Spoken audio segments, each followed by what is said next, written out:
Veja no ICL Notícias, segunda edição. Famílias na linha de tiro. Em vídeo nas redes sociais, governo Lula critica a operação de Cláudio Castro, que deixou mais de 120 mortos. Matar 120 pessoas não adianta nada no combate ao crime, porque mesmo se forem todos bandidos, amanhã tem outros 120 fazendo o trabalho. Cobrança contra a impunidade. Ministras e parlamentares visitam Complexo da Penha e prometem perícia independente e assistência aos moradores. Quem é que vai se responsabilizar pela ineficiência que aconteceu? Fracasso anunciado. Documento revela que operação no Rio de Janeiro foi vazada e que forças de segurança sabiam disso. Fora Cláudio Castro! Genocida! O ICL Notícias, segunda edição, está no ar.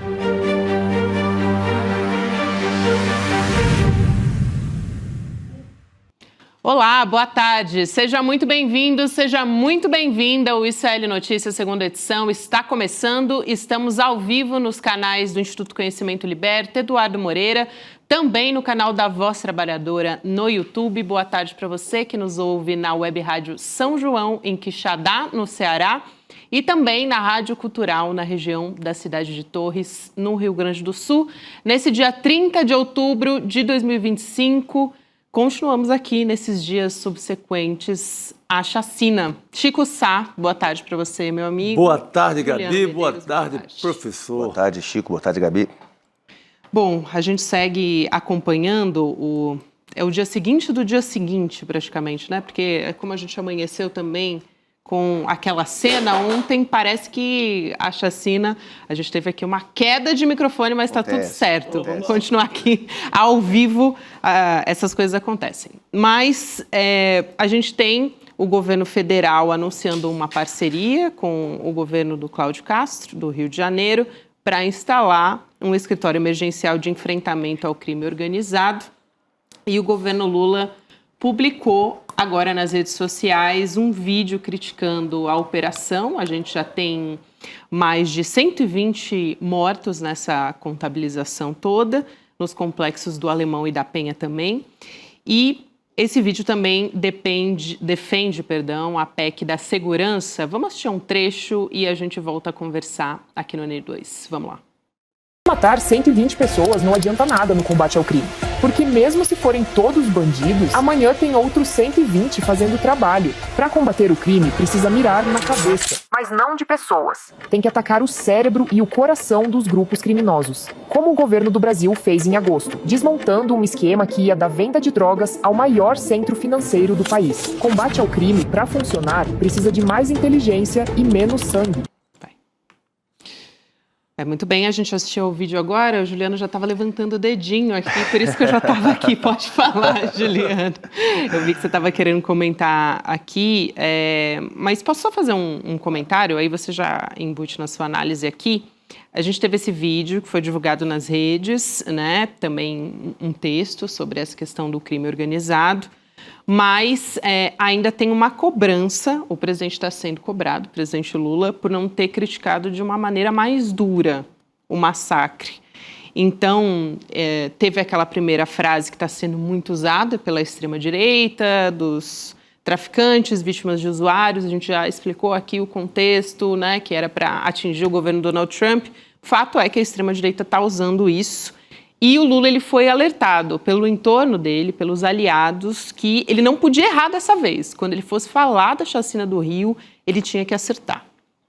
Então, acho que vale a pena a gente incluir tudo isso junto nessa divulgação do vídeo do governo governo Lula. É isso, Gabi. No primeiro, sua análise é perfeita. O governo está calculando milimetricamente como abordar esse tema, né? Não só pelo comentário que o presidente Lula fez lá em Jacarta sobre usuários e traficantes, que foi muito usado nas redes sociais, mas porque o governo queria esperar a repercussão nas redes sociais, ter acesso à pesquisa, né, os posicionamentos do governo não são tomados apenas por princípios, também tem cálculos que são feitos de como as declarações e o posicionamento do governo impactam na opinião pública, e há sinais contraditórios, é inegável. Ao mesmo tempo que há esse vídeo, que é um vídeo crítico, a forma como se desenrolou essa matança no Rio de Janeiro, e a presença da ministra Macaé Evaristo hoje no Rio de Janeiro como representante do governo federal no acolhimento às famílias das vítimas, não se sabe quantas pessoas ainda eram envolvidas com o tráfico, não se sabe exatamente quantas pessoas tinham processo contra si, tem muita informação desencontrada.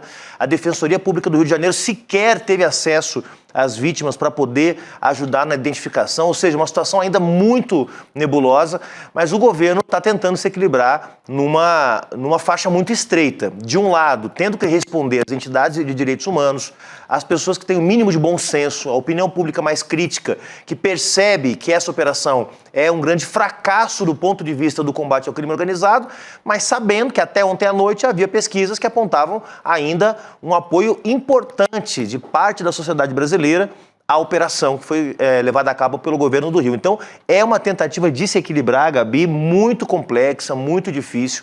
É natural que haja cobranças, porque até agora as declarações do presidente Lula foram muito contidas, quase que, de alguma forma, reconhecendo a legitimidade do Estado para exercer a repressão da forma que exerceu, embora o vídeo que circule seja crítico, as declarações da ministra Macaé sejam críticas. Então, há aí eu não diria contradição, tá, gente? Porque contradição é quando o governo está se desdizendo, mas há um jogo combinado para tentar dar conta de dialogar com os dois blocos, os dois polos de opiniões que estão representados na sociedade nesse momento. Quem apoia e quem rechaça a matança que ocorreu no Rio. Chico, eu queria ouvir o seu comentário, mas só aproveitando o que o Juliano falou, eu acho que vale a pena a gente trazer as imagens aqui por favor. Da ministra Aniele Franco, né, da Igualdade Racial, e também da Macaé, Evaristo, dos Direitos Humanos, porque elas visitaram hoje ali a região do Complexo da Penha, e elas estavam com os parlamentares também, governistas, justamente, que estão cobrando o governo do estado do Rio de Janeiro. A ministra Macaé criticou muito o massacre e a operação, né? Diz que tem que apresentar políticas públicas para as pessoas que moram nas comunidades. Então, vamos assistir só a fala da ministra. Por favor, por favor. A gente volta a falar. Vamos lá. Prioridade. Se cada vila importa, né, não é possível a gente se vangloriar do que aconteceu aqui no Rio de Janeiro. É inadmissível isso. E acho que a nossa tarefa, né, como poder público, como sociedade civil, é a gente acompanhar isso aqui e a gente oferecer para essa comunidade uma possibilidade de cura. Uma possibilidade de cura que passa por efetivação de serviços públicos, pela efetivação de direitos, por olhar para essa comunidade e ter políticas públicas efetivas e que a gente também traga respostas de quem é a responsabilidade, quem é que vai se responsabilizar pela ineficiência que aconteceu aqui. Aí a fala da ministra Macaé, Chico. É uma fala forte, né? Uma resposta contundente. Eu acho que no primeiro momento acontece um genocídio, chamemos assim, né? Eu acho que já é mais do que chacina, já está mais evidente que é mais do que chacina, mais do que massacre, um genocídio de parte da população do Rio de Janeiro. No primeiro momento, a sociedade, as pessoas que tiveram seus celulares roubados, que foram vítimas de alguma violência, elas se acham meio vingadas, achando que cada um dos que que foram vítimas dessa matança, talvez seja o mesmo que roubou seu celular, o mesmo que esteve envolvido num episódio de violência com as suas famílias, acham que está matando a mesma pessoa. Acho que ilusoriamente, na cabeça de cada brasileiro que é vítima de um assalto, de um roubo de celular, imagina a situação, se acha um pouco vingado, vamos matar bandido. Para a imagem começam a aparecer os fatos. Os fatos do desastre do que foi a operação. Isso. Todo mundo sabia antes, vazou. Não se tem ainda ficha criminal dessas pessoas.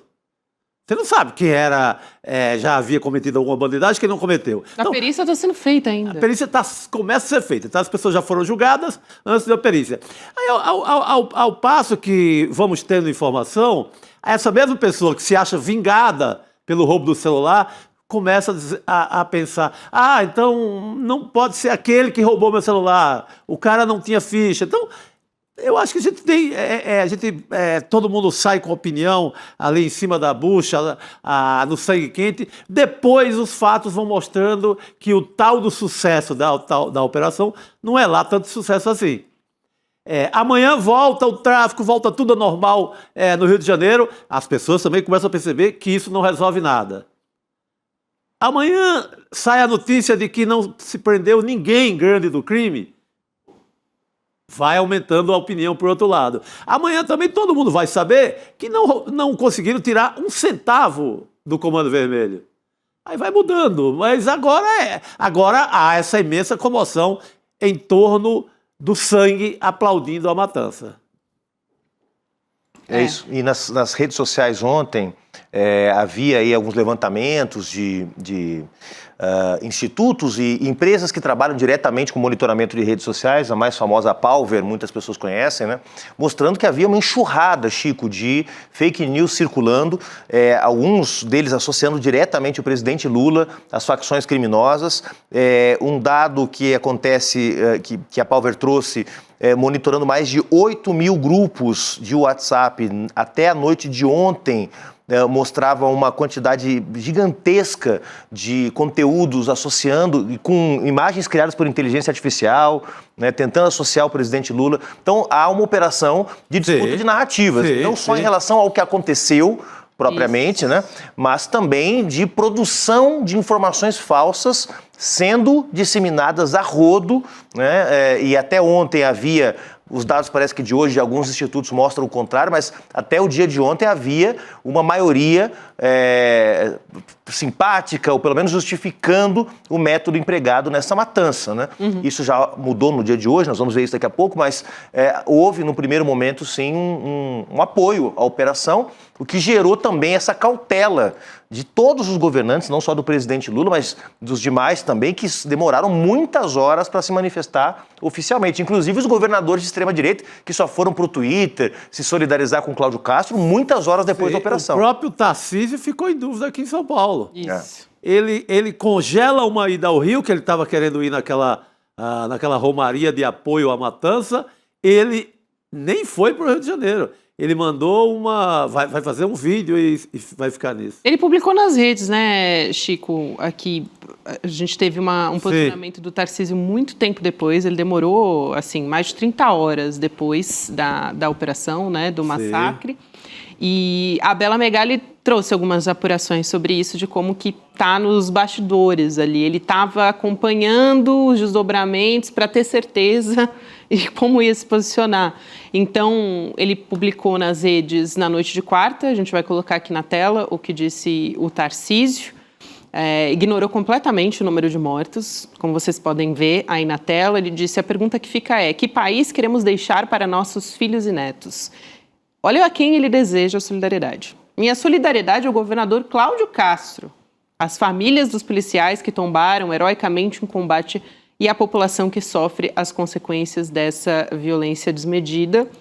A gente já vai comentar essa fala, mas também vale a pena dizer que, e de maneira reservada, segundo a apuração ainda do Globo, a opinião do Tarcísio é de que a Operação do Rio era necessária, é isso que ele acredita, e que por se tratar de retomar áreas em controle do tráfico, não retomou nada, né? Continua sob controle do tráfico, não tinha como entrar no local sem violência. Então ele justifica a violência e esquece que a Polícia Federal acabou de fazer uma mega operação, aí sim, mega operação em São Paulo, em outros estados também, para combater o crime organizado, mas especificamente o PCC, que envolveu até Fintech, até Faria Lima. Então... Exatamente. Não, aqui a Polícia Federal entrou na Faria Lima, não precisou dar nenhum tiro, pegou, eu não vou dizer que pegou mais, conseguiu bloquear mais grana, mais dinheiro do que a Operação do Rio, porque a Operação do Rio não bloqueou nada. 1 centavo, 0 centavo da organização criminosa, do Comando Vermelho, foi bloqueado. Zero grande comandante do tráfico do Rio de Janeiro foi preso. O que suspeita que essa operação do Cláudio Castro, ela não serviu absolutamente para nada. Ela não freia o crime, ela dá aquela satisfação. O cara se sente ali, está no sofá de casa, teve o celular roubado e vai sentir aquela satisfação achando que foi vingar. Finalmente vingaram, levaram meu celular, mas pelo menos agora mataram aquele desgraçado. Não mataram aquele desgraçado, não vingaram nada. O Rio de Janeiro continua do jeito que está, a polícia continua não subindo lá, não retomou o território, não recolheu nem corpos, não fez nada. E há uma suspeita, eu acho que isso vai começar a ganhar força nas próximas horas, nos próximos dias, de que também essa operação contra o Comando Vermelho tem a ver com disputas que estão sendo travadas no Rio de Janeiro entre a milícia e o tráfico. Porque o tráfico tinha o seu negócio, o seu job, vamos dizer assim, que era a venda de entorpecentes. A milícia controla territórios, nós vamos ter o Marcelo Freixo aqui na edição de hoje que vai nos explicar. A milícia opera como máfia, controlando serviços públicos, controlando acesso a bens, controlando territórios, cobrando taxas, mas a milícia começou a operar tráfico de drogas no Rio de Janeiro nos últimos anos. E há uma suspeita que começa a aparecer em algumas análises de que o Comando Vermelho estava começando a retomar áreas controladas pela milícia. E quem é a milícia no Rio de Janeiro, meus amigos e minhas amigas? Boa parte dela é composta de policiais, militares e civis corrompidos. Gente que está na estrutura do Estado. Portanto, não nos surpreendamos, não estou fazendo nenhuma acusação, mas não nos surpreendamos se a gente descobrir daqui a pouquinho que esta operação trágica, desastrada do governo do Rio de Janeiro tem como pano de fundo disputas impronunciáveis, Chico Sá. Está caminhando para isso, né? Quer mostrar que, na verdade, o governo entrou numa briga entre facções criminosas que têm presença no Estado e que não têm presença no Estado. As informações estão levando a isso. Ainda é precipitado a gente dizer ali que foi só isso, mas caminha para essa versão. Exato. E agora há pouco, Juliano, você estava falando de pesquisas, né, nas redes sociais. Ontem eu comentei, até aqui, acho que da coluna da Maria Cristina Fernandes, que existia um percentual maior daqueles contrários à operação. Tem pesquisa mostrando outro cenário também. Tem pesquisa para tudo aí, né? Realmente está, assim, eu vejo que tem espaço, né, assim, um campo para discussão a respeito disso. Não está ganho, mas fato é que a extrema-direita está empoderada, se sentindo empoderada de alguma maneira, você vê mais comentários, né? Sim. Tá meio que sim, Gabi, não, você tocou no ponto certo. Acho que eles têm pauta de novo, retomaram a pauta. Eles têm os trolls, como disse o Lula Costa Pinto aqui no nosso grupo, os trolls do Engenheiro do Caos voltaram todos, estão todos atuando. Era a extrema-direita estava sem bandeira alguma, estava recuada, estava nas cordas principalmente depois do encontro do Lula com o Donald Trump na Malásia. Então, eles realmente têm bandeira de novo. Eles vão se apegar com tudo a esses cadáveres, ao sangue que correu ali no morro, vão se apegar a isso, e é a única bandeira, e eu creio, inclusive, que vai começar a ter esse tipo de operação repetida em vários estados. Se sai se o Cláudio Castro está se sentindo ali, o dono do pedaço, eu acho que essa operação desse tipo começa a pipocar também em outros estados, definitivamente como uma bandeira eleitoral. Não tem o que fazer, vamos sair matando aí, seja quem for, depois a gente vê quem é. A gente tem até, Chico, uma pesquisa que o nosso site, o ICL Notícias, repercutiu, da AP Exata, falando sobre como os usuários estão se comportando. Tem 63, vou pedir para a nossa equipe colocar aqui na tela, 63,4% apontando o governador como responsável. Isso é bem importante, é uma parcela bastante relevante, aí, quase 64%. Quem enxerga, né, aqueles que atribuem a culpa ao presidente Lula, é uma parcela bem menor, quase 30%, 29,7%. e outros 6,9%. Outros, assim, pode ser diversos atores, Supremo Tribunal Federal, por aí vai, que a gente pode... É uma loucura, como é que o Lula não tem... O que é que o Lula pode fazer na segurança do Rio de Janeiro, numa operação da Polícia Civil e Polícia Militar? O Lula assinou um decreto federal e mandou... Demonstra um desconhecimento também de como funciona, né? A atuação mesmo. O Rio de Janeiro acabou de superar uma intervenção militar liderada pelo Braga Neto, que durou bastante tempo. Vamos lembrar, o governo federal já interviu na segurança pública do Rio de Janeiro, portanto, o Estado do Rio já reconheceu a sua incapacidade de lidar com o crime organizado. Foi decretada uma intervenção federal no governo do Michel Temer. Essa intervenção colocou o Exército nas ruas do Rio de Janeiro. O que nós tivemos foram pais de família sendo fuzilados com 81 tiros, um deles uma manhã, à luz do dia, fuzilado pelo Exército Brasileiro, né? E tá aí, as facções, todas elas instaladas onde sempre estiveram, quer dizer, o mínimo avanço que se teve na época das UPPs, das Unidades de Polícia Pacificadora, que houve ali uma retomada de território em algumas regiões do Rio de Janeiro, tudo isso retrocedeu e retrocedeu justamente quando houve intervenção federal. Então, achar que o governo tem que entrar nessa barca furada, o governo federal tem que botar exército nas ruas do Rio de Janeiro, colocar tanque nas ruas do Rio de Janeiro, como acabou de ser feito sob supervisão do Braga Neto, num fracasso retumbante, é um absurdo. Ou é coisa de quem não entende nada de segurança pública, ou é coisa de quem quer jogar a responsabilidade para cima do governo, como tentou fazer o Cláudio Castro, né? Perfeito. Exato. Aqui só para trazer também mais uma avaliação dentro dessa pesquisa sobre a operação, está quase que dividido, acho que muito parecido ali com a que a gente falou, que estava na coluna da Maria Cristina Fernandes também.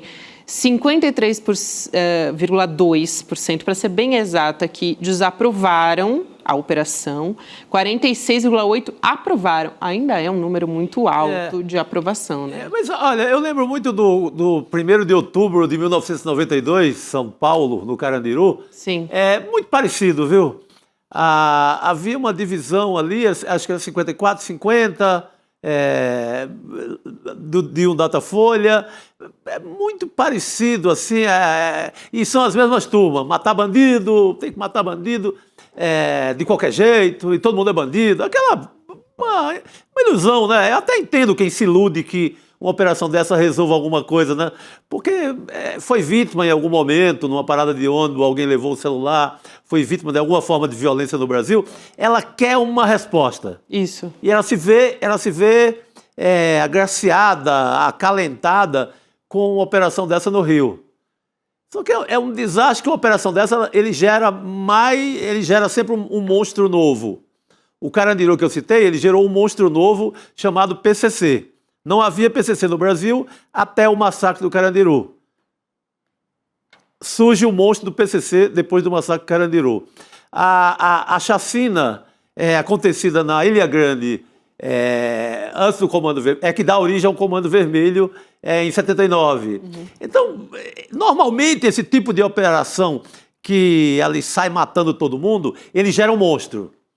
Geralmente é uma organização criminosa ou algo mais ainda monstruoso. Eu não sei o que vai sair dessa. Provavelmente um racha na facção ou a milícia fortalecida para tomar conta do Rio de Janeiro. Não sai coisa boa disso. Mas entendo que alguém seja iludido porque levaram o celular dela, porque ela foi vítima de uma violência. Ela se acha...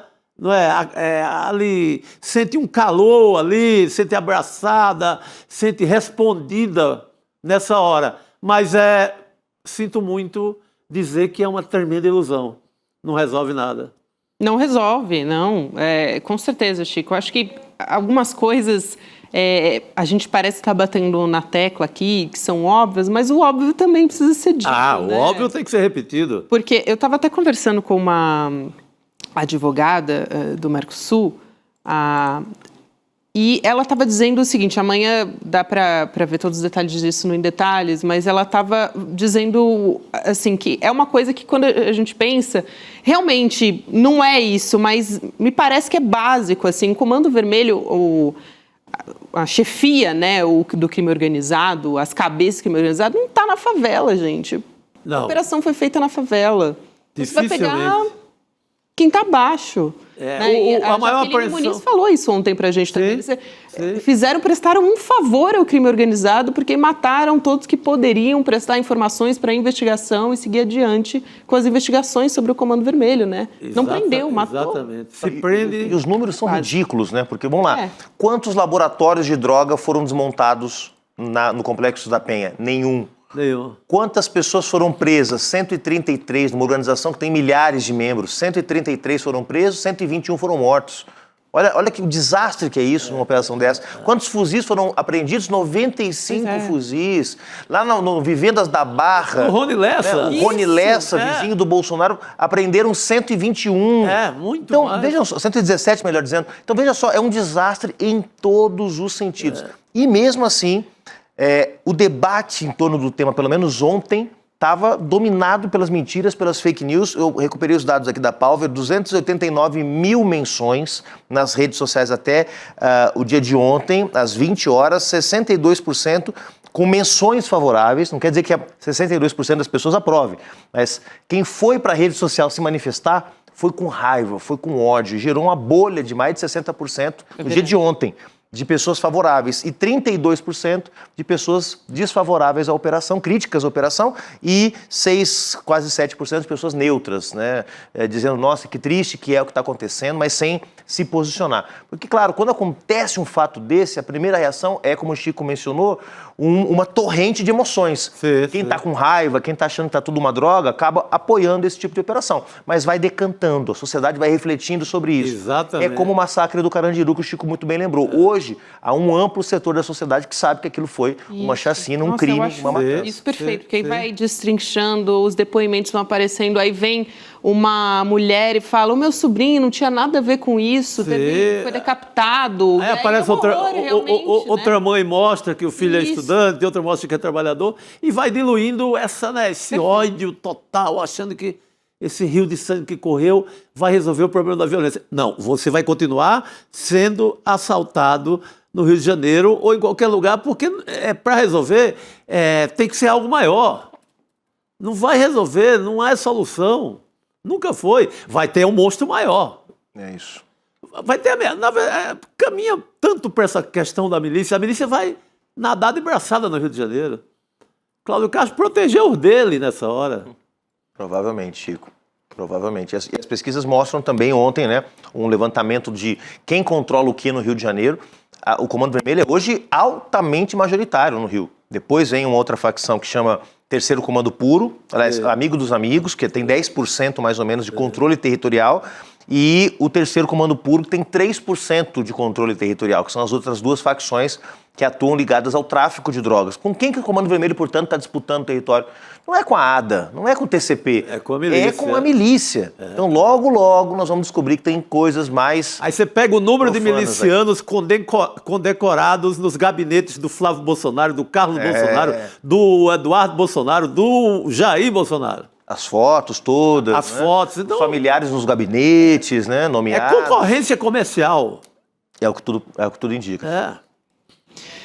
Eu acho muito importante, assim, trazer esse olhar em relação a tudo isso, porque a gente ainda está digerindo, né? Esse momento histórico ainda está acontecendo.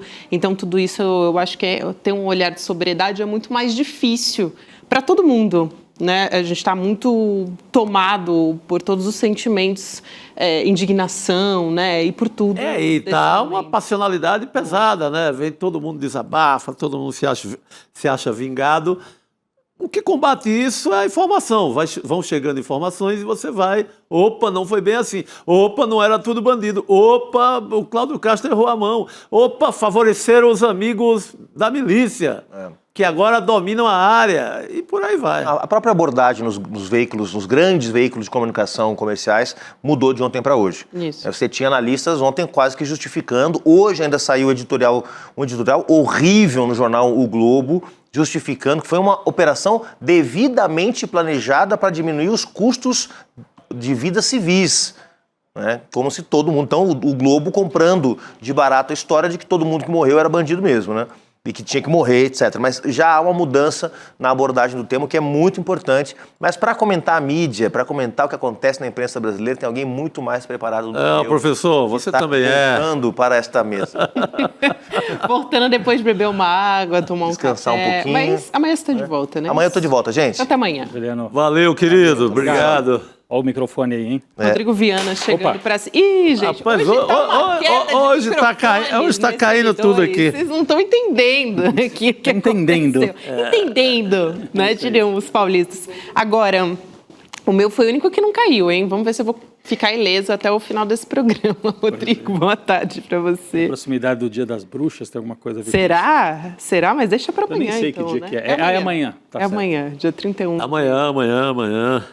De outubro. Bom, a gente está daqui a pouco prontos para receber o nosso convidado aqui, Rodrigo, mas eu já queria adiantar o assunto, porque tem uma questão importante que vai ser colocada em pauta na semana que vem no Tribunal Superior Eleitoral. Então, de olho nisso, né, da decisão da ministra Carmen Lúcia, que é presidente do TSE, ela marcou para terça-feira o julgamento de 2 ações que podem levar à cassação e à inelegibilidade do Cláudio Castro, governador do Rio de Janeiro. E aí a apuração que a gente traz aqui é da Malu Gaspar, do Globo, de que isso acendeu um alerta ali no entorno do Cláudio Castro, nos apoiadores dele, sobre a data, né, que foi marcada para isso acontecer, que foi logo depois dessa operação. Então, no entorno dele, o que está se colocando é que o TSE está agindo politicamente, veja só, né? Ele que não queria politizar a operação. Eu acho que é o contrário. Ia ter o julgamento e ele fez isso antes para se salvar.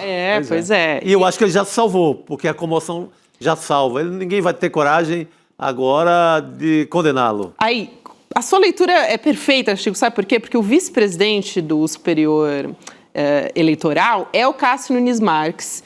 Ele é a esperança para salvar, né, assim, para travar esse julgamento entre os aliados ali do governador do Rio. E um pedido do Nunes Marques seria o caminho para conseguir frear essa ação. Então, Pedido de vistas, né? Exatamente. Então, isso pode ser realmente... Eu acho que você matou a charada. Eu queria, na verdade, que o Cláudio Castro fosse julgado por aquela mochila cheia de dinheiro, ele subindo no elevador de um shopping center, indo para casa de um amigo. Mas esse caso aqui também é forte, hein, Chico? Esse caso é forte, mas aquele é mais... A mochila? Que é propina do mundo ali da assistência social na bolsa dele, na mochila. A bolsa. Né? Aquilo é mais forte. Aquilo coloca na situação que ele está jogando todas essas pessoas antes de saber se são bandidas ou não. Estava em atitude suspeita. Imagina se o Cláudio Castro, com aquela mochila de dinheiro nas costas, ali ele está em atitude suspeita. É para passar fogo também? Mataria? A polícia o mataria? Pois é. Esse outro caso que levou o Cláudio Castro para o TSE é aquele caso em que ele nomeou, segundo as acusações, dezenas de pessoas numa estatal, num órgão público do Rio de Janeiro, CEPERJ, se não me engano, e as pessoas eram nomeadas, não trabalhavam, recolhiam o dinheiro e devolviam um esquema para fazer campanha. Ou faziam campanha como cabos eleitorais ou entregavam o dinheiro para custear a campanha eleitoral dele e de outros candidatos ali no Rio de Janeiro. Essa é a acusação que pesa contra ele e contra o Bacelar, que está no mesmo caso aí, o Bacelar, que é o presidente da ALERJ, Assembleia Legislativa do Rio. Boa, dezenas de milhares de pessoas. Dezenas de milhares, na verdade. Condição. A gente traz aqui o nosso convidado agora, é o presidente da Embratur, ex-deputado federal também, o Marcelo Freixo. Freixo, boa noite, bem-vindo ao N2. Boa noite, Gabriela, Rodrigo, querido Chico. Prazer estar falando com vocês aqui. Obrigado pelo convite. Boa noite, querido. Boa noite. Prazer te receber também, Freixo. E aproveito, já que a gente está falando a respeito dessa data que foi marcada pelo TSE para a semana que vem, dia 4 de novembro, e que pode deixar o Cláudio Castro inelegível, enfim, e já começa a pipocar na imprensa, né? É assim, interessante, de que o entorno do Cláudio Castro está avaliando como uma operação casada, porque foi logo depois da operação. Enfim, eu queria ouvir a sua avaliação sobre essa questão. Bom, primeiro que essa denúncia é sobre a eleição que aconteceu em 22, né? Exatamente. Evidentemente não tem relação com o que aconteceu agora. Talvez, eu sou da mesma tese do Chico, é o contrário, né? É muito suspeito uma operação com esse perfil nas vésperas de um julgamento sobre a inelegibilidade do governador. Na verdade, é o contrário. O que vem antes é a denúncia, não a operação policial. A operação policial é que coincidiu com o julgamento. Então, não tem cabimento esse raciocínio invertendo o papel de cada coisa. O governador está sendo... a denúncia diz respeito à contratação ilegal e irregular de 25 mil pessoas. São dezenas, não, Rodrigo. São 25 mil pessoas contratadas com dinheiro público que recebiam na boca do caixa para trabalhar para a campanha dele, com dinheiro público. 25 mil pessoas, gente, só para deixar claro, muito mais que o efetivo de professores, mais que o efetivo de policiais civis, é mais do que o número de diversos setores estratégicos dos servidores públicos, para fazer campanha para o governador, e é quando ele vira a campanha eleitoral, né? Só parou de pagar, foi quase um ano pagando de forma irregular, diante das denúncias, né? E ninguém contesta que eles receberam. Só para que vocês tenham uma ideia da gravidade do que acontece no Rio de Janeiro, nesse sentido, a defesa utilizou o termo de que ele ganhou no primeiro turno, portanto, este valor pago indevidamente, que eles admitem, porque as provas são contundentes, não fez com que ele vencesse a eleição. Não é que ele não tenha acontecido ou seja inocente. A ideia, e passa um recado, né, que se você for roubar na eleição, tem que roubar muito, né? Porque se roubar muito e ganhar no primeiro turno, você se isenta de responsabilidade. Essa foi a mensagem dada no julgamento que aconteceu no Rio de Janeiro, e há um recurso, né, tanto da minha parte quanto do Ministério Público, e que será julgado na terça-feira. Agora, essa mega operação, essa chacina eleitoral que aconteceu aqui no Rio de Janeiro, que é uma vergonha para a história do Rio de Janeiro, uma vergonha para a história do Brasil, é uma das piores coisas que podia ter acontecido no Rio de Janeiro, pela vida das pessoas, pelo significado e pela imagem do Brasil e do Rio no mundo, né? É muito trágico, muito grave você banalizar isso, e você, no século XXI, ainda está fazendo um debate. Eu acho muito lamentável a mudança de postura de alguns editoriais de jornais, ainda está fazendo um debate em pleno século XXI de que se quem morreu é bandido, pode morrer e deve morrer, independente de ter tido execução sumária ou não. A gente rasga a Constituição de 88, a gente rasga qualquer resquício de dignidade na hora de falar sobre isso, porque é muito grave, em pleno século XXI, parte da imprensa ou da sociedade ainda tratar com tamanho desrespeito à própria Constituição, ao mínimo, ao básico de qualquer civilidade. Eu não estou aqui dizendo se eram bandidos, se não eram bandidos. A questão é, a história do Rio de Janeiro é uma história de matança. Isso resolveu o quê? Alguém do Rio de Janeiro hoje saiu de casa mais tranquilo? O Rio de Janeiro hoje estava melhor do que anteontem, na semana passada? Não estava pior. Né? O tráfico diminuiu o seu poder naquele lugar ou em qualquer outro? Não. Né? Então, me deu uma vantagem, uma única vantagem, sobre um tipo de mega operação como essa. Então, é muito grave o debate da segurança pública ainda produzir caixão de palanque para governador falido. Posso só fazer pedir para o Marcelo Freixo fazer a avaliação dele? Aqui o Chico, a Gabi, o Juliano Medeiros estava mais cedo também, eu também mais cedo aqui. A gente estava tentando fazer a leitura para que lado que está indo o debate na sociedade, né? Tem as redes sociais e tem a sociedade, né? Exato. Se você já tem uma avaliação sobre isso, Freixo, é claro que a gente tem que fazer a defesa, ou quem achar que tem, né? Eu acho que tem que fazer, independente do que a maioria disser. Mas do ponto de vista político, para que lado que isso está indo? A gente vê que o governo federal está cauteloso, soltou um vídeo muito bom. Por outro lado, o presidente adotou uma postura mais cautelosa na sua nota. Qual a sua avaliação sobre esse debate mais político na sociedade? Quem é que está ganhando esse debate na sua avaliação? Olha, essa chacina é política, né? É uma tentativa de sequestrar uma pauta. Sim. No momento onde o governo Lula está bem avaliado, no momento onde as pesquisas indicam a vitória do presidente Lula no primeiro turno contra qualquer adversário, no momento onde se reverte um quadro em relação ao governo Trump e às negociações, exatamente nesse momento, porque há uma conjuntura, né? Exatamente nesse momento brota uma operação com 130 mortes, a maior chacina da história do Brasil, superando em muito aí Carandiru e outras coisas que marcaram a nossa história, e com uma justificativa absurda e com um posicionamento do governador de imediato politizando, de imediato dizendo que só tem 4 vítimas, que é tudo bandido e que o governo federal, e já ataca o governo federal no seu pronunciamento, no momento da operação, já há um ataque ao governo federal, já se marca no dia seguinte uma reunião com governadores da extrema-direita para pautar isso, ou seja, uma tentativa de imposição de uma pauta, né, mirado aí talvez em El Salvador ou coisas do tipo, né, que se busca para se sequestrar um debate nacional no momento de fragilidade política da extrema-direita, de prisão do Bolsonaro, né, de renegociação do Brasil com os Estados Unidos. Então é muito evidente, é muito claro. Opa, a gente teve uma interrupção aqui na conexão. Não, retomamos. Voltou. Pode prosseguir, Freixo. Bom, eu não sei até vocês ouviram, mas enfim... Não, foi só agora, Foi só um... Ouvimos até agora. É claramente uma motivação política, né? Dentro dessa conjuntura, uma tentativa de impor uma pauta supostamente vinculada... Aí é um debate mais profundo, né, Chico, da cultura brasileira mesmo, né? Nós fomos um país colônia, nós fomos um país império, nós fomos um país que conviveu com a escravidão como principal modo de produção durante muito tempo. A gente teve muito mais tempo com justiçamento do que com justiça, a gente teve muito mais tempo com vingança do que com justiça, culturalmente, historicamente falando do Brasil. A gente teve uma república que nunca se consolidou como uma república que manteve laços escravagistas durante muito tempo. Esse é histórico, né? Há uma razão histórica desse processo. Né? Então você tem uma cultura do justiçamento no Brasil profundo.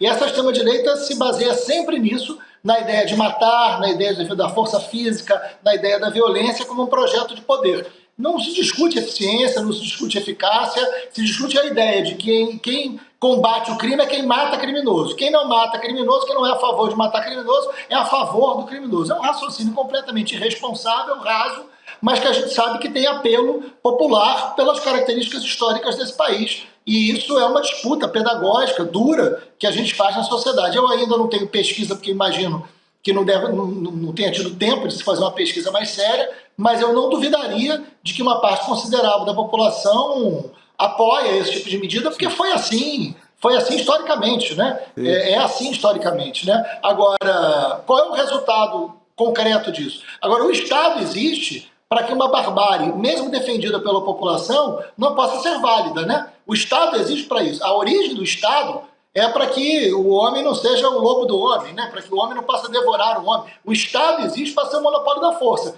Quando o Estado é o elemento da barbárie, isso é muito grave, porque perde a razão de ser do próprio Estado, né? Sim. Isso. Freixo, achei importantíssima essa colocação, mas eu queria voltar a um assunto que eu acho muito importante, que é sobre uma reportagem do ICL que saiu hoje, trazendo a informação de que um dia antes dessa operação lá do Rio, o TJ determinou a liberação total das atividades da refinaria Arrefite, né, da refinaria de Manguinhos. E ela foi, inclusive, citada, a Arrefite, naquela operação Carbono Oculto, a que investiga um esquema de lavagem de dinheiro do PCC, só para as pessoas se recordarem aqui. E essa decisão, ela estava atendendo justamente a um pedido com apoio do governo Cláudio Castro. Na noite de ontem, quarta-feira, o STJ acabou derrubando essa decisão e manteve, então, a interdição da Arrefite. Mas, de qualquer forma, eu te pergunto sobre as medidas que... a investigação, claro, a respeito disso, que precisa vir, até... eventualmente um inquérito, porque a gente teve até uma iniciativa do deputado federal do PT, o Lindbergh Farias, já pediu a abertura de inquérito no STF e o afastamento cautelar também do Cláudio Castro. Então, por causa da Arrefite. Exatamente. Nesse caso, foi um dos argumentos que foi utilizado ali pelo Lindbergh Farias para pedir o afastamento do Cláudio Castro. Se você... acha que daria, enfim, qual que é a viabilidade disso acontecer? Eu acho que tem um julgamento marcado para terça-feira que precede, né? O julgamento de crime eleitoral que fez com que a própria vitória eleitoral dele fosse caracterizada como abuso de poder e compra de voto. Então, acho que essa precede, né? Evidentemente, vem em primeiro lugar. Tem várias denúncias, viu, gente? Sobre o Cláudio Castro, paradas no STJ, denúncias seríssimas, investigações gravíssimas feitas pela Polícia Federal, inclusive da mochila, viu, Chico? Entre outras, porque aquilo envolve um crime envolvendo a Fundação Leão 13, né? esse pessoal capaz de roubar, da Fundação Leão 13, for roubar mendigo, né, roubar morador de rua, né, eles são capazes de fazer um negócio desse. Mas, enfim, é uma turma muito mais pesada. Agora, eu queria aproveitar, Gabriela, essa sua citação, dizer que uma das grandes operações contra o crime organizado do Brasil, feitas contra o PCC, que envolveu uma investigação, inclusive ali na Faria Lima, que foi o carbono oculto, né? Acho que é esse o nome. É uma investigação muito poderosa, uma investigação muito importante. Ela tem os seus braços no Rio de Janeiro, a refinaria de Manguinhos, e é muito grave a decisão do TJ de liberar, né? A pedido do governo do Estado. Porque aí entra um debate que eu acho que é o que a gente tem que fazer. Né? O que significa combater o crime organizado? É subir numa favela e matar um monte de gente? Isso resolveu o que na história do Rio de Janeiro inteira? Porque se fez isso várias vezes. Né? Eu trabalhei em Vigário Geral na década de 90 e a última foto que a gente tinha, que lembrava essa foto do Complexo Alemão, era a foto de Vigário Geral. Né? Não sei se vocês lembram de Vigário Geral, 1995, a chacina de Vigário Geral. Era uma foto semelhante com 21 corpos. Né? Então, assim, na história do Rio de Janeiro, né, o que se faz para combater crime? Sobe na favela, mata preto, mata pobre e o crime continua organizado por uma razão simples. O crime organizado, ele está nas relações de poder e de dinheiro. Poder e dinheiro não estão colocados na favela. Poder e dinheiro não estão colocados ali. Poder e dinheiro está no mercado financeiro, está no mercado de circulação oficial de capital. Né? Então, se o governo do Estado quiser de verdade... Caiu, agora Marcelo realmente Freixo. A internet interrompeu ali do Marcelo Freixo, mas ele estava Hoje dizendo... está caindo coisas aqui no estúdio, caiu o Freixo agora. E ele ia para uma frase assim importante. Voltou. Agora sim, Freixo, você estava dizendo, se quiser de verdade, ia ser uma frase importante. Então, se quiser de verdade combater o crime organizado, né, quem quiser de verdade combater o crime organizado, tem que ir onde esse crime organizado é pensado, planejado e conta o seu lucro. Não é em nenhuma favela do Rio de Janeiro. Eu não estou dizendo que nas favelas não tenha crime, que não tenha que ter operação, que não tenha que ter investigação, que não tenha que ter ação. Tem que ter.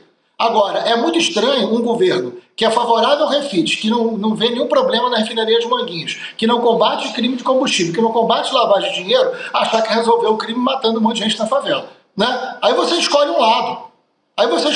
Assim, o governo do Estado podia chamar a Polícia Federal e falar assim, olha, vamos combater o crime organizado no Rio de Janeiro. Vamos ver onde que o tráfico, onde que a milícia estão lavando dinheiro. Para onde está indo o lucro? Como é que estão comprando armas? Vamos chamar o governo federal e vamos fazer um planejamento de combate ao crime organizado. Vamos começar por tráfico de combustível e lavagem de dinheiro.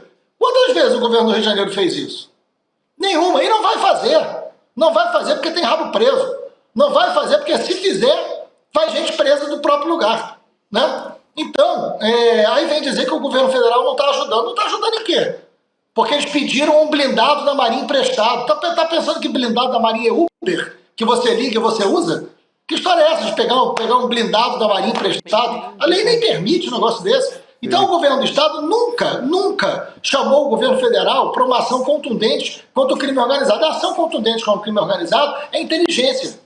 É ação no mercado financeiro, é ação na lavagem de dinheiro, é onde tem lucro e onde quem realmente controla o crime. Se fizer isso, enfraquece a ponta do crime. Enfraquece os lugares onde esse crime se estabelece, nos lugares mais pobres. Agora, entrar e matar pobre é coisa de governo covarde que sabe que, no fundo, não está combatendo crime organizado nenhum. Perfeito. Muito bom, Freixo. Eu tenho uma curiosidade, eu tenho visto muito colegas que cobrem, repórteres que cobrem essas áreas no Rio, com a informação, Freixo, de que há uma certa disputa do Comando Vermelho com a milícia por áreas de tráfico, que não seria, por exemplo, outra organização criminosa a principal concorrente do Comando Vermelho no momento, e sim a milícia.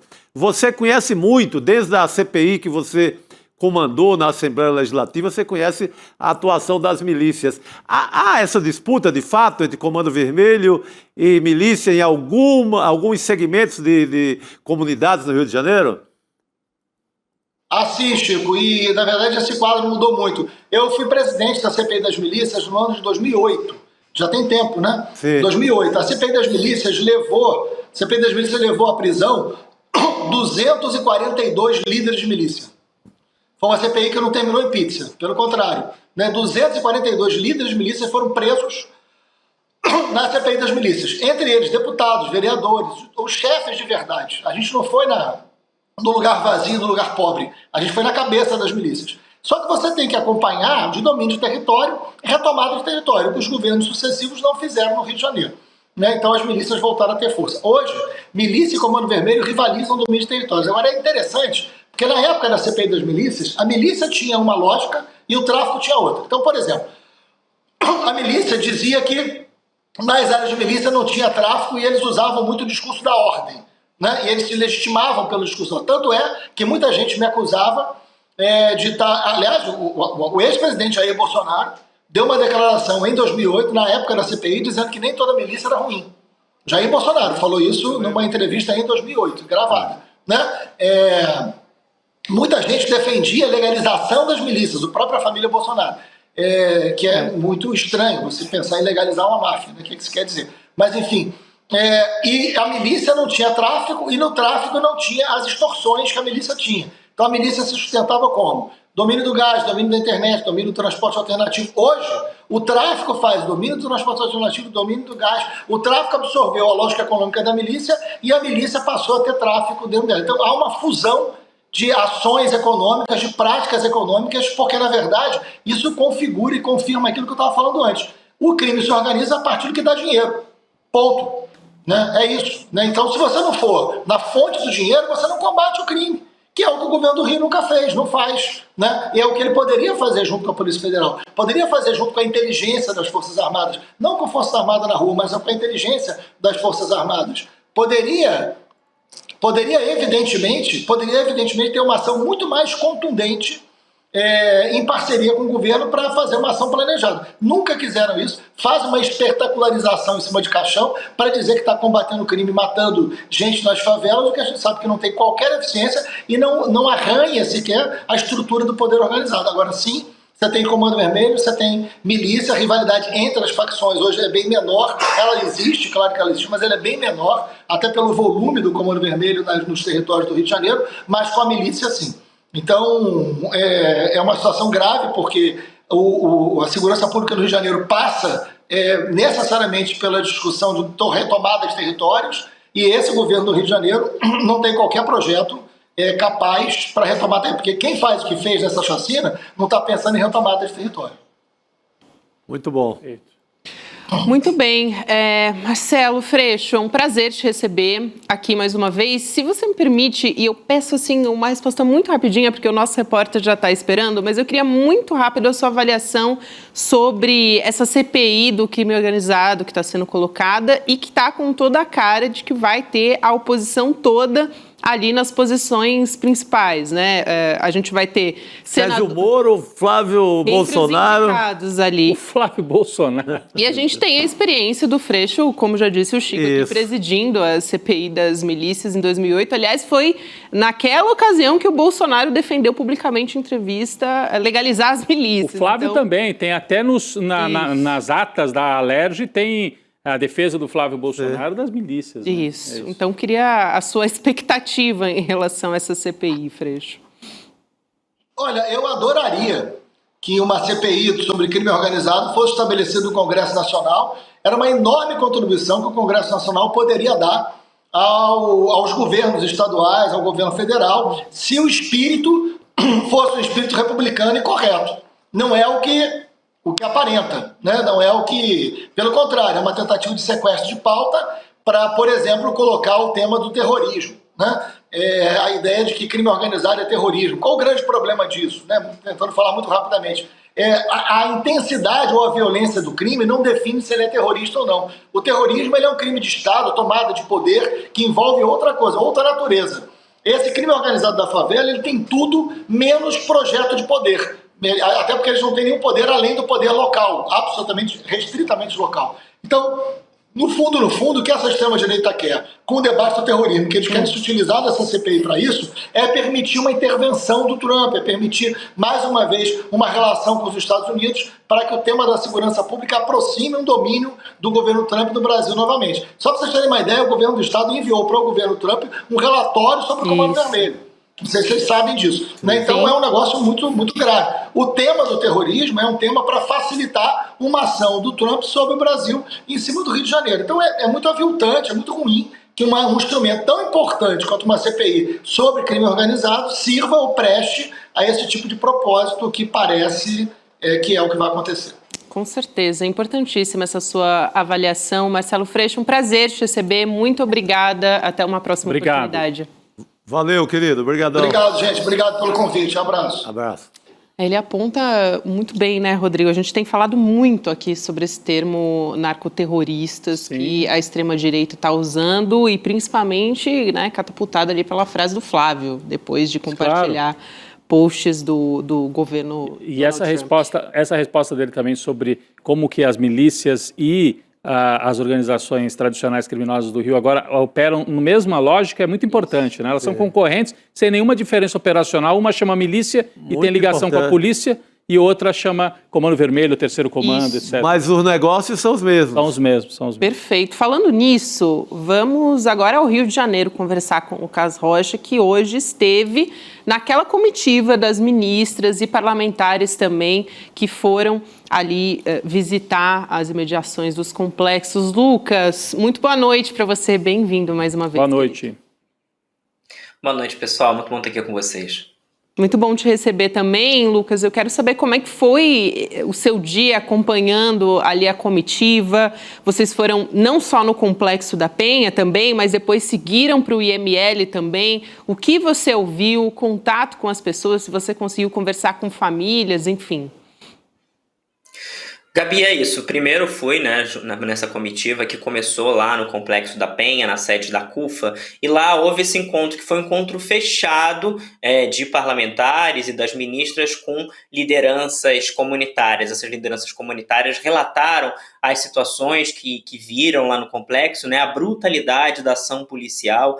E deu para ver, Gabi, as ministras muito emocionadas quando saíram dessa reunião, né? Parlamentares também muito emocionados. A deputada Benedita não escondeu a sua emoção também quando saiu desse encontro em direção à coletiva. A deputada Thalíria também bastante emocionada, porque foram relatos muito brutais. O deputado Raymond, que é o presidente da Comissão de Direitos Humanos da Câmara, falou de um caso, inclusive, de 2 irmãos que morreram abraçados. Gabi, se esses 2 irmãos morreram abraçados, a gente pode supor que eles já haviam se rendido.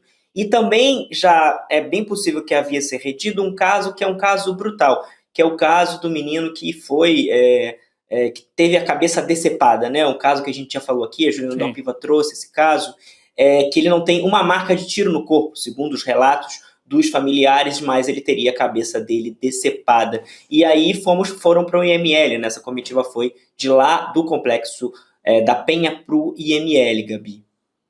A gente tem também, aqui o Lucas, ele conversou, gravou ali, né, no IML, tem muitas famílias que estão acompanhando, a gente falava agora há pouco sobre isso, né, Chico, ainda a avaliação, a necrópsia, enfim, o reconhecimento também dos corpos estão sendo feitos, esse processo todo está acontecendo, e o Rodrigo Mondego, que é coordenador da Comissão de Direitos Humanos da Câmara, ele denunciou que as famílias estão sendo maltratadas pela delegada Andréa Menezes, que é a subsecretária da Perícia Técnica. É isso, né, Lucas? Na sequência, a gente assiste aqui a fala e aí você pode comentar também. Vamos lá. A delegada disse que isso nunca aconteceria com ela porque ela cuida dos filhos dela. É uma forma de você revitimizar a mãe. Ela está maltratando as mães que estão aqui, independente se tem envolvimento com crime ou não, o filho que faleceu, mas elas estão maltratando pessoas que não cometeram nenhum crime, que estão aqui num momento de dor, né, tentando identificar seus filhos, e ela está deliberadamente maltratando essas famílias para poder revitimizar essas mães, porque na cabeça dela ela culpa essas mães por conta do filho ter envolvimento com crime ou não. Importante dar o crédito, né? Esse é o Rodrigo Mondego, não é isso, Lucas? Ele é vereador da Câmara Municipal, é isso? Deputado. Não, ele é coordenador da Comissão de Direitos Humanos da Câmara dos Deputados, né? Ele não é parlamentar, ele é assessor, atua junto do deputado Raymond. O deputado Raymond preside a Comissão de Direitos Humanos da Câmara dos Deputados, ele é coordenador dessa comissão.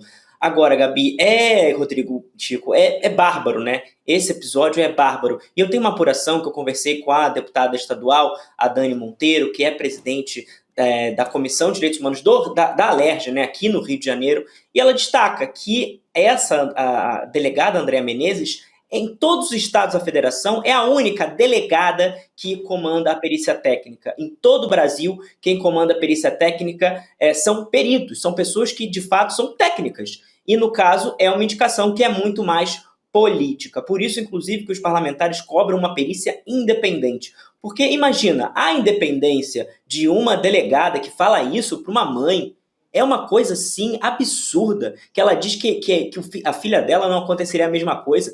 É uma coisa completamente absurda esse relato da Dani Monteiro. E outra coisa também que eu conversei com a deputada, ela me contou, não há, né, o clima dentro do ML é um clima, um cheiro de morte, Gabi, porque falar isso, né, esse pesado, mas é um cheiro de morte porque, inclusive, não há geladeiras para todos os corpos. Há 100 corpos no ML, foram liberados, vão ser liberados mais 20, e há os corpos ali sem ser preservados, inclusive, até para uma perícia mais competente, né? Então, é muito grave o que está acontecendo também nesse pós-operação, né? Há uma operação sendo conduzida depois da chacina e é uma operação feita por uma figura que foi indicada pelo governo Cláudio Castro e que parece que está muito mais interessada em reforçar a tese do governador. Porque, Chico, não tem como falar isso para uma mãe. É dilacerador. E parece que foi, inclusive, para essa mãe que teve um menino com a cabeça decapitada. A gente tem esse trecho aqui da fala dessa mãe, Lucas. Vamos assistir.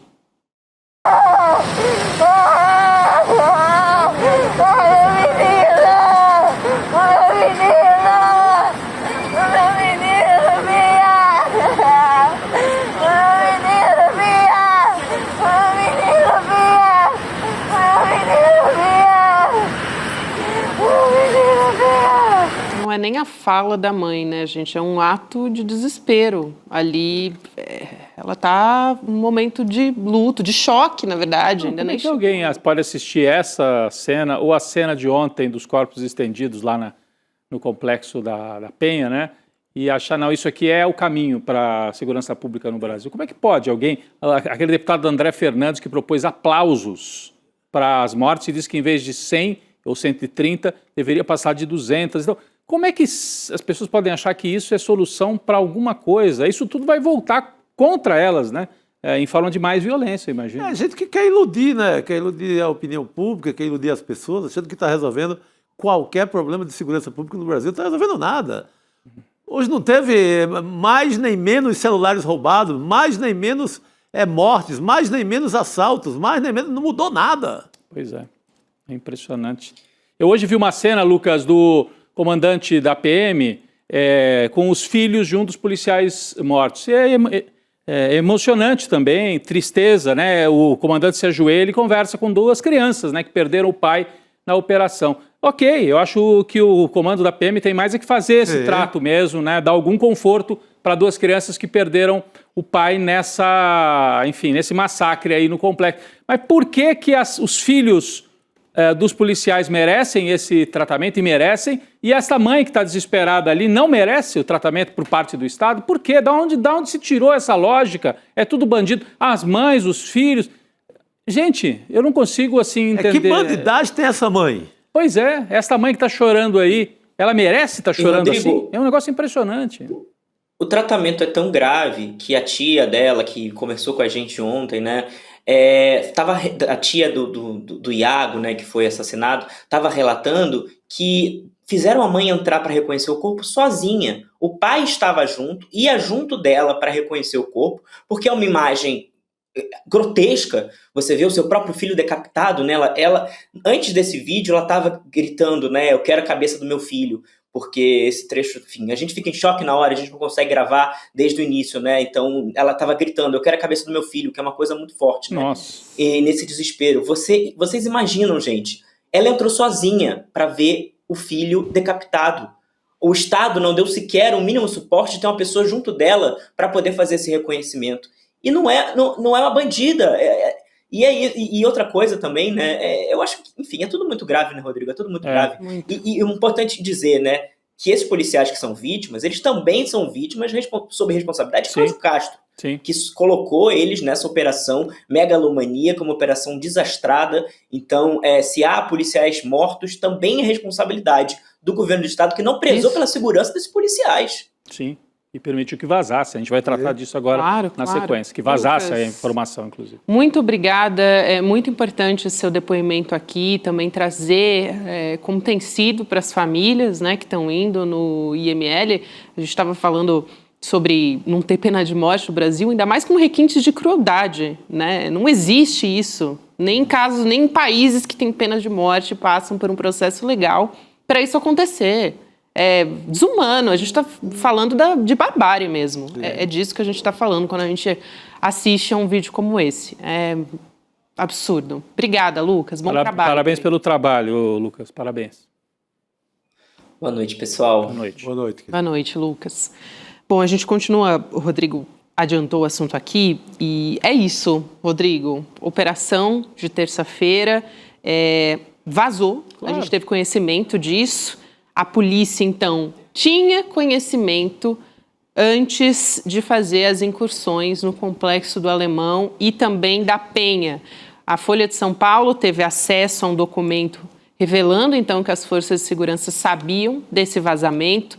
Por conta desse vazamento, aliás, um confronto não, né? Porque foi uma matança, mas as mortes começaram antes do início oficial da operação e por volta de 1h da manhã de terça-feira, 20 homens, agentes, né? Aliás, homens mesmo, em motos entraram em confronto com policiais militares. Então, a gente está falando aqui de um contexto que a reportagem da Folha questionou. O secretário de Segurança Pública do Rio de Janeiro, o Vitor Santos, ele negou esse vazamento, mas ele admitiu que, abre aspas, é impossível achar que uma operação com a mobilização de 2.500 policiais passaria despercebida. Mas é muito mais que isso, né, Gabi? A informação, essa história de 1h da manhã, Chico, eu li, a reportagem conta o seguinte: a 1h da manhã, uma patrulha da polícia que estava passando ali na região dos complexos onde aconteceria a operação, viu 20 homens descendo de moto do complexo e houve confronto. E 2 desses homens foram levados para o hospital e aí narraram: a gente estava fugindo porque a gente ficou sabendo que ia ter operação 4 horas, 5 horas depois. Por isso que a gente se adiantou para sair. Então, à 1h da manhã, eles estavam saindo do complexo da Penha e do complexo do Alemão para fugir, porque sabiam que a polícia ia subir. Então, imagine a polícia quando chega lá, chega já com os traficantes armados preparados já, descendo. Então, colocou também os policiais em risco e permitiu que os cabeças fugissem, Chico. Sim. É isso que aconteceu. Quem é da direção mesmo, da facção, vazou. É isso aí. Daí justifica o fato deles ter fugido também. Ter fugido. Não, e aí vai qualquer um que estiver pela frente. Exatamente. Já que não tem o bandido mesmo do comando, vai quem tiver pela frente. Vai quem tiver. Eu vou chamar aqui o nosso próximo convidado, que é o antropólogo e membro também do Laboratório de Análise da Violência da UERJ, que é o Robson Rodrigues. Robson, boa noite, bem-vindo. Obrigado. Boa noite a todos e boa noite a quem nos assiste. Robson, a gente queria a sua avaliação justamente nesse contexto, né, do vazamento e também desse posicionamento, eu acho, da Secretaria de Segurança do Rio de Janeiro, né, dizendo que não tinha como, enfim, muitos agentes mobilizados, enfim. Parece que é um absurdo atrás de um absurdo, mas pela sua experiência a respeito disso. Bom, é sempre previsto algum tipo de vazamento, mas há, vamos dizer assim, ações para você evitar. Uma delas é você não compartimentar todos os níveis de informação com todos os membros. Ou seja, o importante é que nem todos saibam de toda a operação, saibam parte da operação. E tem outros tipos, né, que a gente chama de contra-inteligência. Então, se a inteligência funciona, a contra-inteligência tem que funcionar bem também para evitar esse tipo. Esses mecanismos, então esses mecanismos não funcionaram, se foi o caso. É preciso apurar se de fato isso ocorreu e em que nível isso se deu, quais foram as informações que foram vazadas e se isso comprometeria a operação a ponto deles terem que desativar o que eles já tinham ativado, né? Em virtude de riscos. Mas como a gente pode ver, acho que todos esses pontos de atenção não foram importantes. Me pareceu que isso não foi uma preocupação, porque nós vimos uma série de problemas nesse tipo de ação. Robson, boa noite, bom tê-lo aqui para nos ajudar a decifrar essa história toda. Eu queria, você tem uma visão histórica, né, desses acontecimentos no Rio de Janeiro. Eu queria entender o que tem acontecido ao longo da história depois de acontecimentos como o de ontem, depois das grandes matanças, depois das grandes chacinas. O que a gente sabe é que não resolve nada. Mas qual o reflexo disso depois? O que é que teremos daqui para frente? Olha, isso não resolve nada porque você não toca nem próximo das estruturas que movimentam, que possibilitam. Já se falou bastante disso, eu também já tenho falado, que para cada pessoa que é retirada dessas atividades, principalmente essas que estavam na ponta, eles têm uma função, chamam peão de contenção, os soldados da contenção. Não são os grandes cabeças, não são os que tomam a decisão, não são aqueles que têm o dinheiro para pagar essas atividades. Então eles estão ali assumindo todos os riscos e possibilidades, mas são muito violentos, e a missão deles é impedir essas surpresas, né? Vamos dizer assim. Então eles não são nem, estão longe de ser alguma coisa importante dentro da estrutura do tráfico de drogas. Então a gente sabe que isso não vai abalar. Para cada 10 que for retirado ou morto ou preso, tem 20, 30 ali na fila. Infelizmente essa é uma realidade, né? Uma realidade traumática, principalmente os moradores que têm que conviver sob o jugo do tráfico e têm que conviver com incertezas como essa.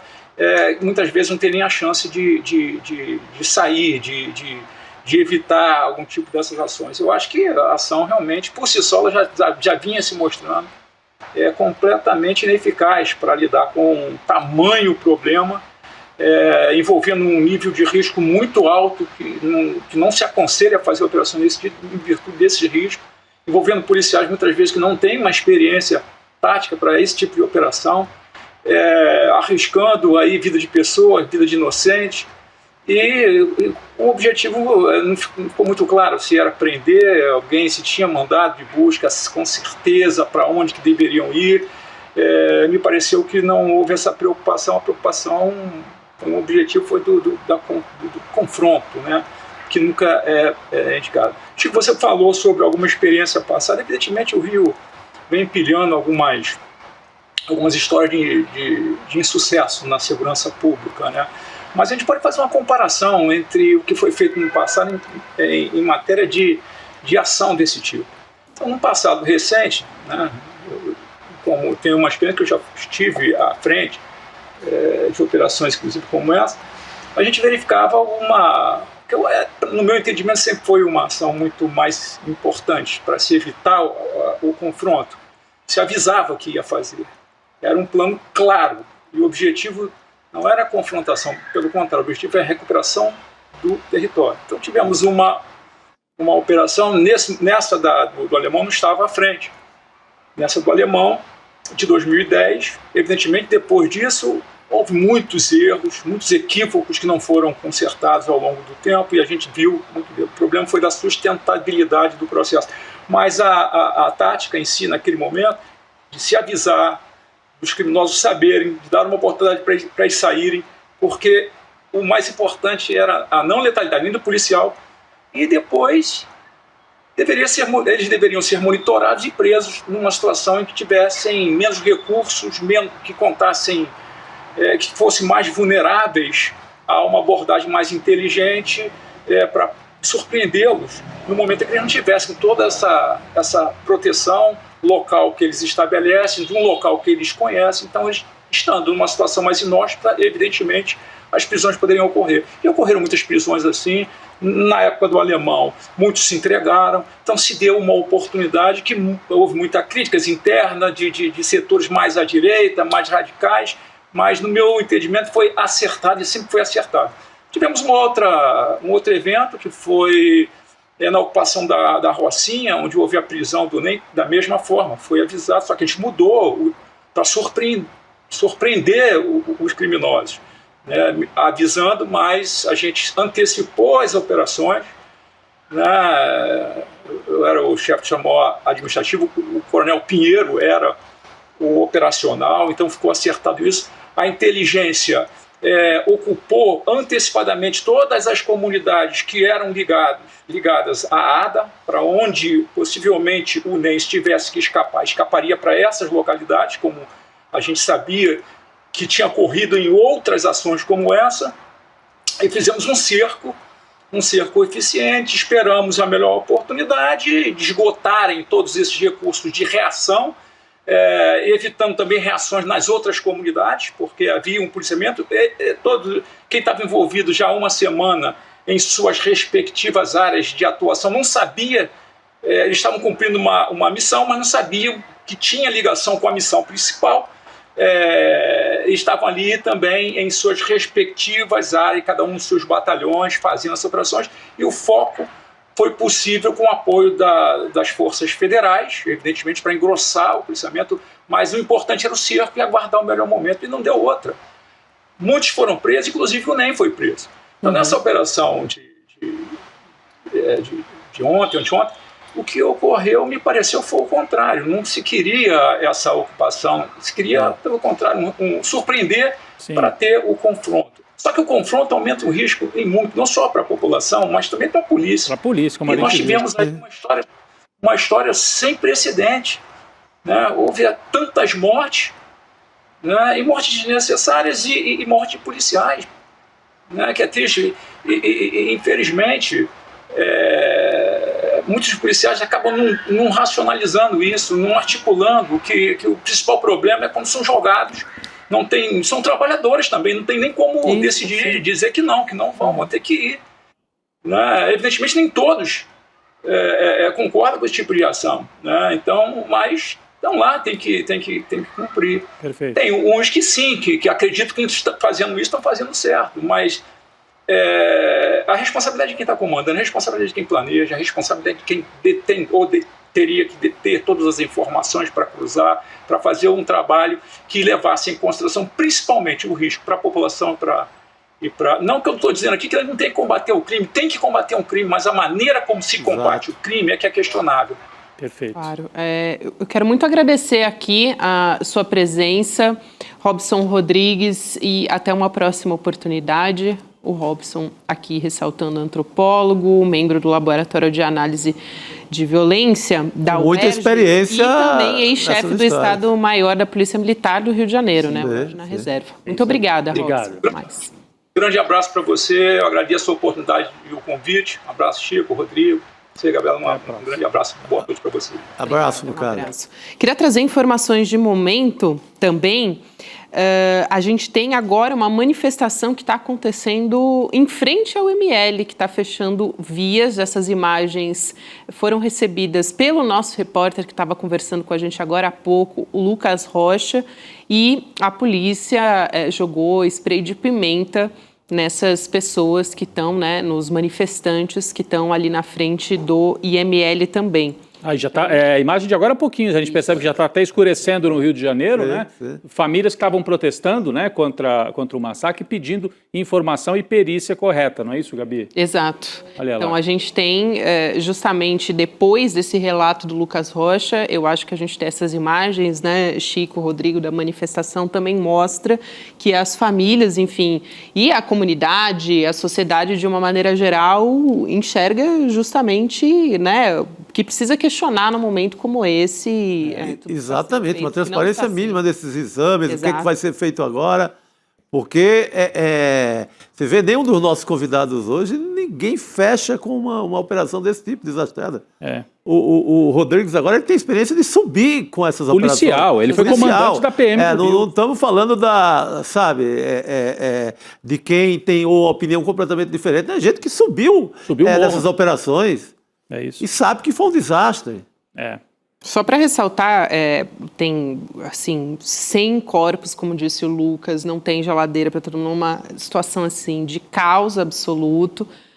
Mas só também trazendo a informação sobre isso, esses laudos, eles estão sendo feitos, essa perícia, também com acompanhamento do MP, que ontem a gente informou aqui também, que está fazendo uma investigação independente disso, o MP. Vamos ver o que vai também o Ministério Público Estadual do Rio trazer a respeito, né, da conclusão desses laudos, dessas investigações. Isso é importante também para a gente continuar de olho aqui. Vamos virar a pauta, gente? Opa! Hoje temos aqui, a gente vem falando a respeito disso, né? Sobre os consumidores passivos, o que é muito bom para o capitalismo. Então, hoje a gente vai ter aula com o nosso sociólogo Gessé Souza, daqui a pouquinho, nessa quinta-feira. Vou chamar aqui um convite do Gessé para a gente. Vamos assistir. Hoje chegou a hora de encarar a realidade, pessoal. Às 20 horas, estarei ao vivo com a aula online Grande Mentira do Capitalismo. Não perca, vai ser histórico. Pode ir na naturalidade. A gente tem, inclusive, uma presença ilustre, que vocês já devem estar ouvindo zum nessa mesa. Não é por acaso, o Gessé Souza está aqui nessa mesa redonda já, professor. Chegou cedo para a aula hoje.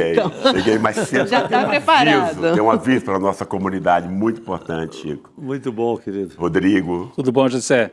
Gabi, os nossos ouvintes. A gente está passando por um instante político extremamente delicado, né?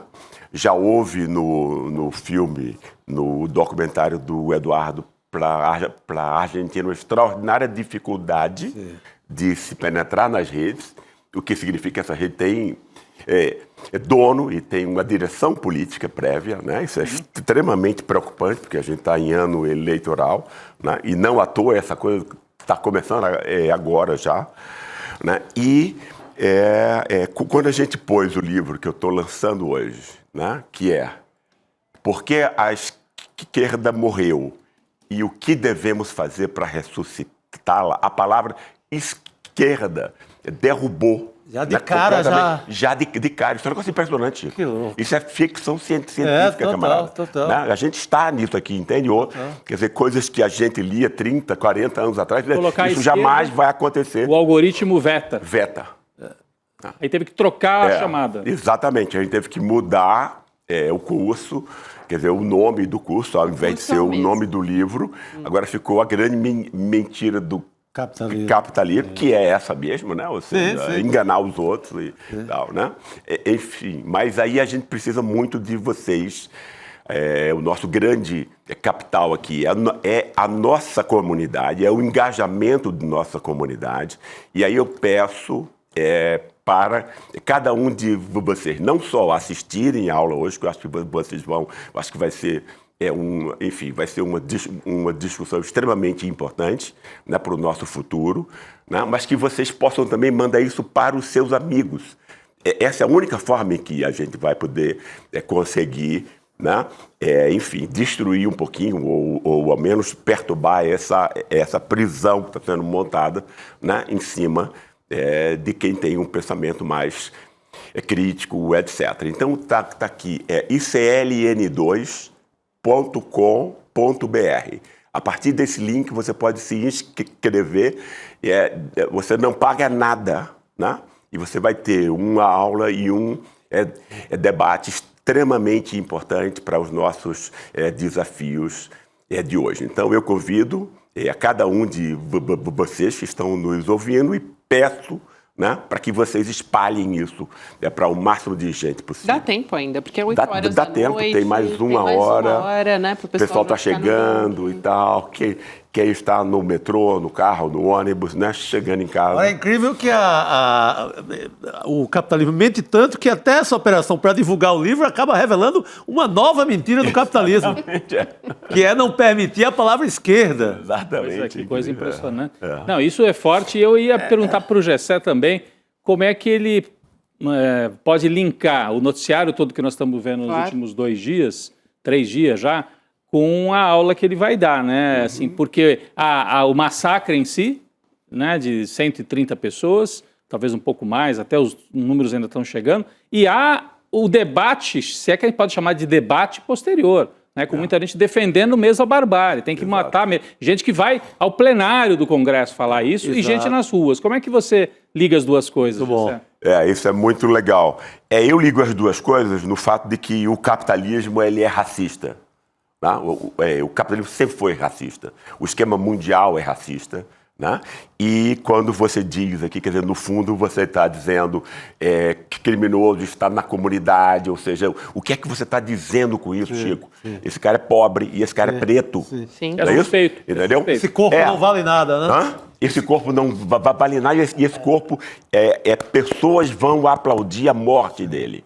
Né? Quer dizer, entende? A função da nossa polícia, no fundo. Fica assim, a polícia. Mas, quer dizer, no Rio de Janeiro não tem nenhuma, né, distinção efetiva entre milícia, polícia e bandido. Né? Todo mundo é bandido. Né? Quer dizer, a começar por quem comanda tudo no Estado. Né? Você desumaniza essas pessoas. E você desumaniza. Né? Aí você não só entende, é um negócio incrível, não é só a indiferença, não. Né? É o ódio, que é a única, quer dizer, qual é a maior energia, né?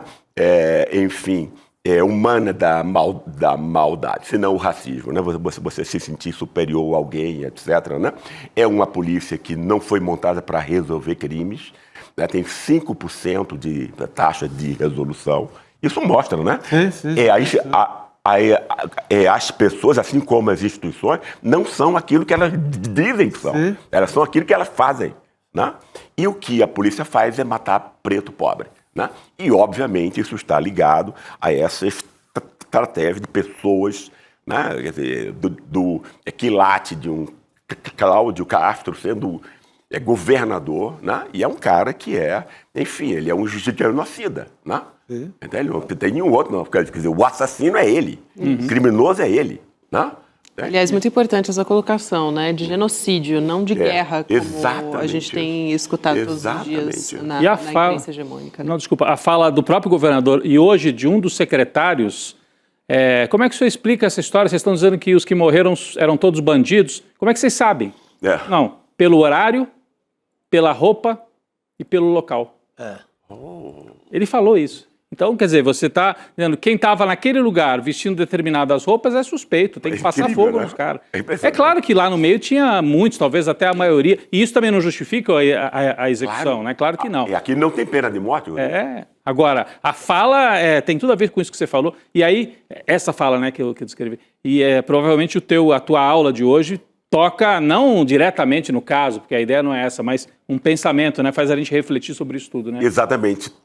Toca na forma de que modo a esquerda pode renascer e pensar assuntos que ela nunca pensou. Né? A segurança pública sempre foi, Chico, a gente sabe disso, o calcanhar de Aquiles da esquerda, né? Entende? E que tem que mudar nisso, acho que você tem que esclarecer as pessoas, mas, por outro lado, não é razoável que uma mãe que tem uma filha estuprada de 12 anos e tal, e o cara saia depois da cadeia de 3 ou 4 anos. Isso é inadmissível, entende? Isso não é justiça e tal, né? Então você tem que ter né, eu acho que tem que entrar meio que no fio da navalha, né, entre essas duas coisas, atendendo desejos da população, mas evitando esse tipo de uso absurdo, né, assassino e tal, né? É isso, professor. Obrigada por ter vindo fazer essa prévia aqui com a gente. Fica aqui junto com a gente. Aqui que é ótimo. Já estamos todo mundo embora para esperar a aula acontecer. A gente tem 1 hora aí para isso, e 1 hora para nossa comunidade mandar para tudo que é amigo para lembrar da aula essa maldição das redes. ICL2.com.br. A gente vai nessa, então. Rodrigo Viana, Chico Sá, José Souza. Obrigado. Boa aula para todo mundo Obrigado. a partir das 8 horas da noite. Até amanhã, pessoal. Valeu. Precisamos de você. É hoje. Chegou a hora de encarar a realidade, pessoal. Às 20 horas, estarei ao vivo com a aula online A Grande Mentira do Capitalismo. Não perca. Vai ser histórico. Olá, eu sou a Juliana Baroni e tô aqui para te fazer um convite. Toda terça-feira às 19 horas tem o Precisamos Conversar, um programa de debates feminino. A gente tem que ver, tem que analisar. Ninguém tá querendo defender causas. Elas defendem algo até a página B. Foi mais ou menos uma cama. Aqui no Instituto Conhecimento Liberta e também nos canais do Eduardo Moreira. Então, você não pode perder. Um beijo, até lá!